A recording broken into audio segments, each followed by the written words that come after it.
Welcome to Ask Chef Gilles, part 18. So today we will make a steamed coral grouper or lodi.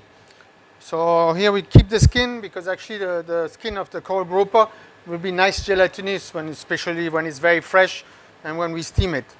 So we'll start with putting the fish to steam, a bit of salt, pepper, then we put a little bit of olive oil, and then we can use a traditional steamer like this.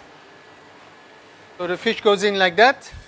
We close, and then we need a small fire because we don't want a strong steam, we just want a little steam. So it has nice slow steam. Actually, when we use a professional steamer, we cook at 72 degrees. You can see it's really a slow steam, so the fish is very delicate and stays very moist. That's the most important part. While my fish is steaming, I will do the plating. A little bit of artichoke puree.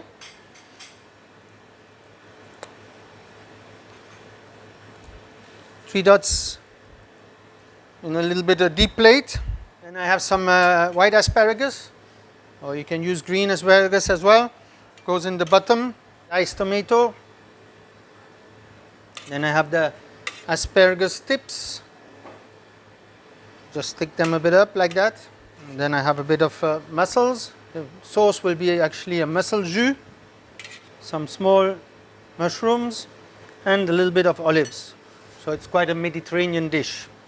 So we check on our fish, and like before, we use a small fork to see if it's already cooked or not.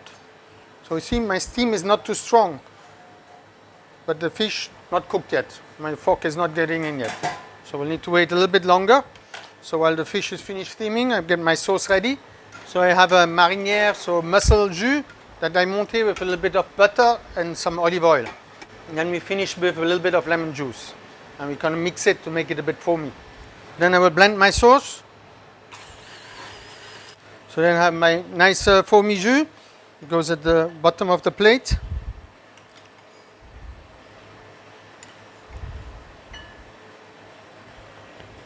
Some red vein sorrel.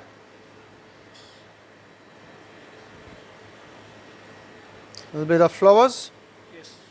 Edible flowers just for the color.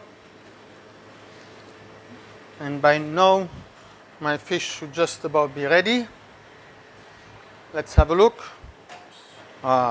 Perfect. So you can see my fork very easy to go in. Yes. That will mean my fish is cooked. And you can see the skin is nice and shiny, that meaning it's just cooked enough. It's not dry. That's what we're looking for. And then we put it on the top like that. And ready to serve. Steamed coral grouper with artichoke puree, a marinière sauce, and some white asparagus.